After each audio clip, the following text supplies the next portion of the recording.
असलकुम। Welcome to the electrical and electronics engineering MCQs. Friends, आज की वीडियो में हम फंडामेंटल्स ऑफ इलेक्ट्रिकल इंजीनियरिंग के इंपॉर्टेंट एमसीक्यूज़ को डिस्कस करेंगे।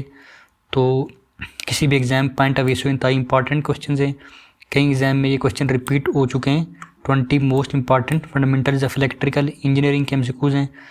तो इससे पहले भी मैंने फंडामेंटल ऑफ इलेक्ट्रिकल इंजीनियरिंग से रिलेटेड एमसीक्यूज़ की वीडियो बनाई थी, तो वो वीडियो भी जाके आप देख सकते हैं। वो भी इंतहाई इंपॉर्टेंट वीडियो है। तो आज की वीडियो भी इंतहाई इंपॉर्टेंट वीडियो है। तो अपने मेन क्वेश्चन की तरफ चलते हैं। तो friend, most important MCQs and fundamental of electrical engineering. तो इलेक्ट्रिकल इलेक्ट्रॉनिक्स के junior engineer, assistant manager, M, या फिर इलेक्ट्रिकल इलेक्ट्रॉनिक्स के जितने भी एग्जाम हैं उनके लिहाज से काफ़ी इंपॉर्टेंट है एमसीक्यूज़।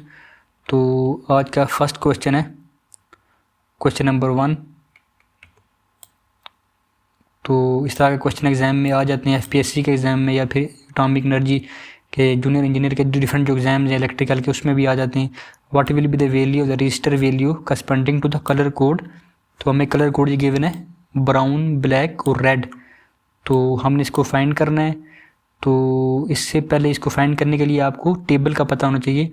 टेबल के आपको कलर कोडिंग का पत्रिका पता होना चाहिए, कैसे कलर कोडिंग के थ्रू रेजिस्टेंस की वैल्यू को फाइंड किया जाता है। तो ये 4 ऑप्शन हमारे पास गिवन है, इसमें से कोई एक इनका राइट आंसर है।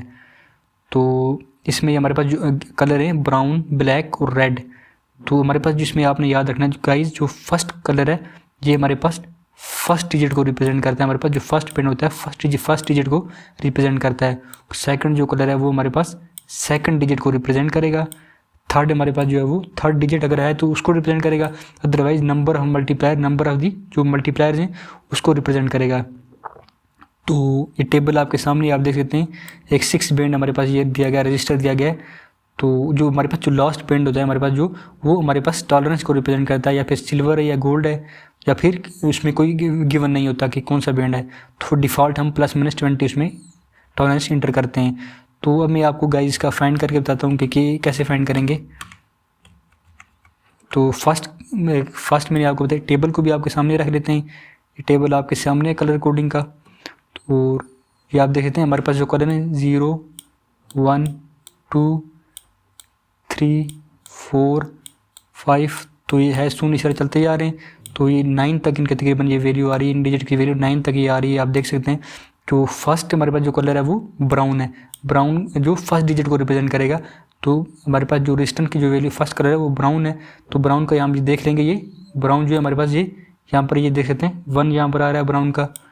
तो 1 हमने ये इंटर कर लिया। सेकंड जो डिजिट है वो सेकंड जो हमारे पास जो है वो कलर है वो ब्लैक कलर है, वो सेकंड डिजिट को रिप्रेजेंट करेगा। ब्लैक के क्रॉस हमारे पास ये 0 आप देख सकते हैं। तो ये हम 0 लिख लिया हमने।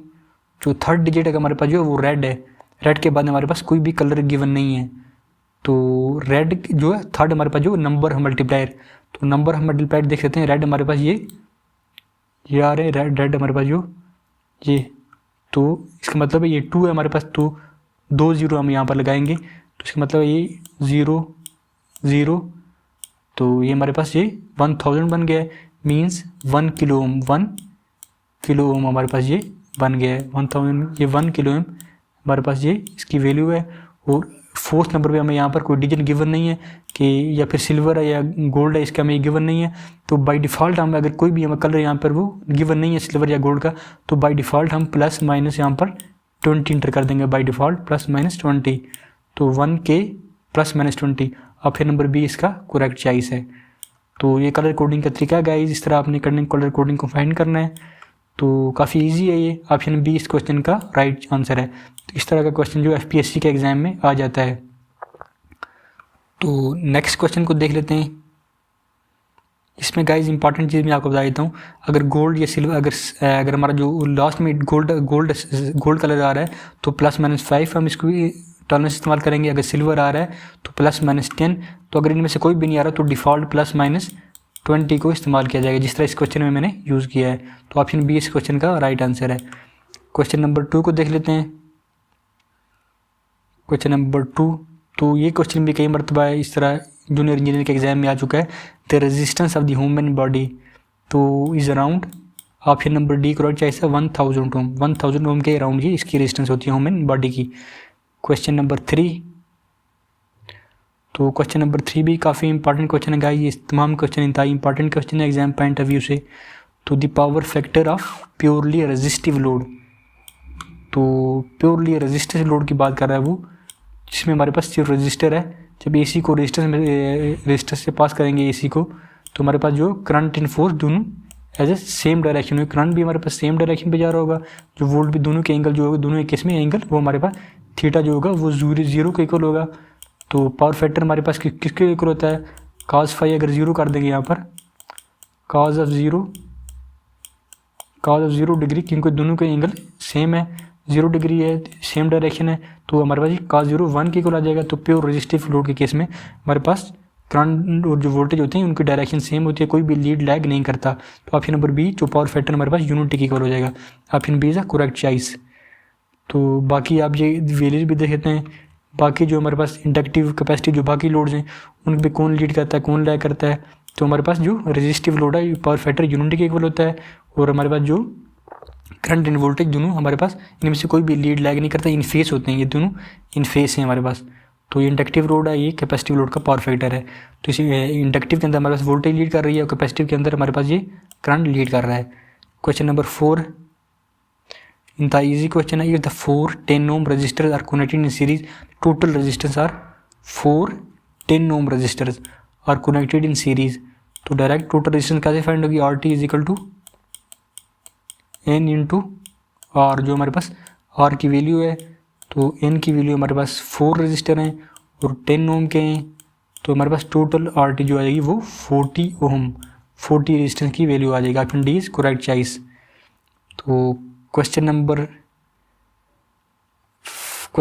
5 the current division principle is applicable for, तो करंट डिवीजन हमेशा पैरेलल सर्किट में होती है, सीरीज में करंट हमारे पास सेम रहता है। तो option number B is correct choice, current division is applicable for the parallel circuit only.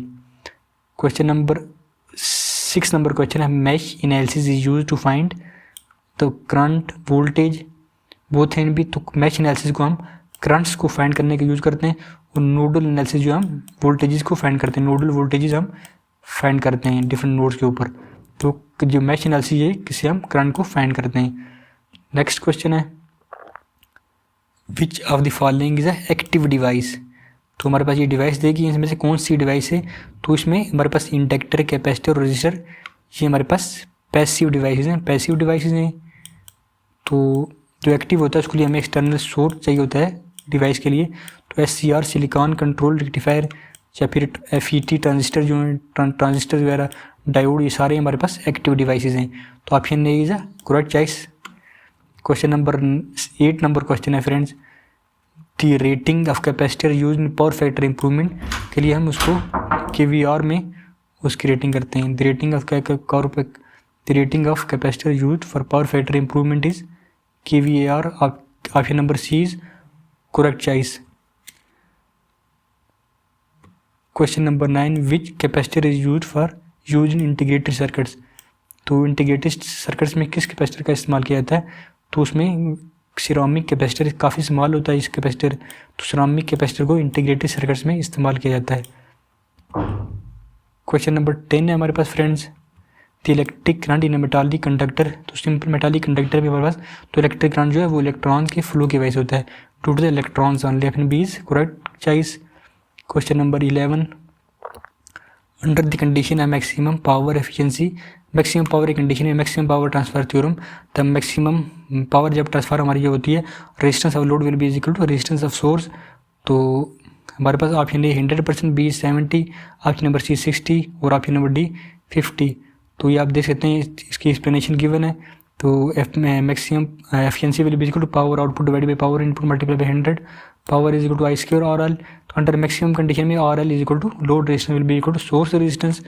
Load resistance हमारे पास जो मैक्सिमम पावर की कंडीशन में लोड रेजिस्टेंस हमारे पास जो है वो सोर्स रेजिस्टेंस की इक्वल होगी, RL is equal to RS। तो हमारे पास जो एफिशिएंसी होगी 50% हो जाएगी इस केस में। तो option C is correct choice.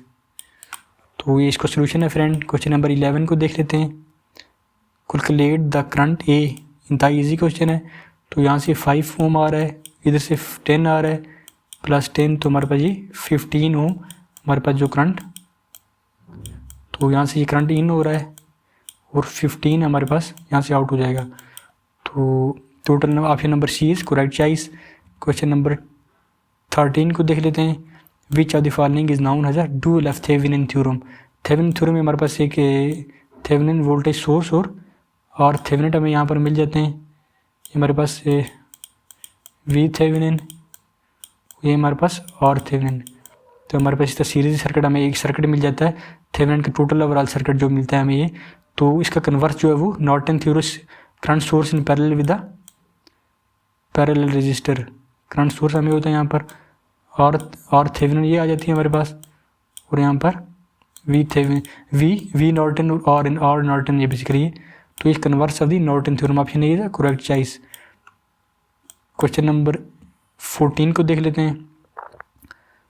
तो the resistance of insulator decrease with the increasing temperature. Resistance जो इंसुलेटर की रेजिस्टेंस होगी अगर उसको decrease with the increasing temperature, तो टेम्परेचर को इंक्रीज करने की वजह से हमारे पास इंसुलेटर की रेजिस्टेंस डिक्रीज हो जाती है।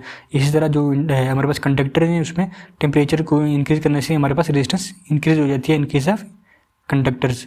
तो इंसुलेटर की वो डिक्रीज कर जाएगी with the increasing temperature. Option A is correct choice. Question number 15 capacitance opposes the change in voltage. Option B is correct choice. इनका इंपॉर्टेंट क्वेश्चन है। तो इसी तरह इंडक्टर हमारे पास oppose the change in current. तो option B is correct choice. Question number 16 the power factor of DC circuit is. तो ये क्वेश्चन में कई मरतबा एग्जाम में आ चुका है, तो इसमें option A unity is correct choice. Question number 17 को देख लेते हैं। Electric pressure is called as voltage. तो इलेक्ट्रिक प्रेशर को बेसिकली वोल्टेज कहा जाता है डेट जो इलेक्ट्रॉन को आगे फ्लो कराता है हमारे पास वायर्स में। तो option B is correct choice. Question number 18 inductor oppose the change in circuit current. Option number B is current. तो ये क्वेश्चन भी इतना इंपॉर्टेंट है, कई मरतबा ये आ चुका है, तो उसमें ऑप्शन बी करेक्ट चॉइस है। Question number 19 watt meter measure which of the following power. तो वाट मीटर हमारे पास जो active power, true power, real power होता है उसको मेजर करता है। Option A is correct choice. Question number 20 friends, काफ़ी लंबी वीडियो हो गई है। आज का लास्ट क्वेश्चन है the Buchholz relay is installed with a pipe which connects the main tick in conservator of transformer. The pipeline is inclined at some angle generally. तो इसमें आ जाएगा 3 to 5 degrees, 5 to 7 degrees friend. तो ये already मैं previous video में bug खोज रहे कि जब मैंने एक्सप्लेन किया था तो ऑलरेडी मैं इसको एक्सप्लेन कर चुका हूँ।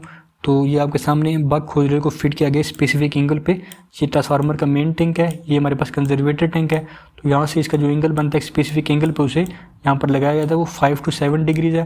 तो बग खोजले की कंस्ट्रक्शन वर्किंग प्रिंसिपल ऑलरेडी मैं प्रीवियस वीडियोज़ में एक्सप्लेन कर चुका हूँ, वहाँ पर भी मैंने ये चीज़ एक्सप्लेन की थी। तो इंपॉर्टेंट क्वेश्चन है ये, ऑप्शन सी इस क्वेश्चन का राइट आंसर है। तो फ्रेंड्स ये हमारा आज का लास्ट क्वेश्चन था। आई होप आपको हमारी आज की वीडियो पसंद आई होगी। Thank you so much.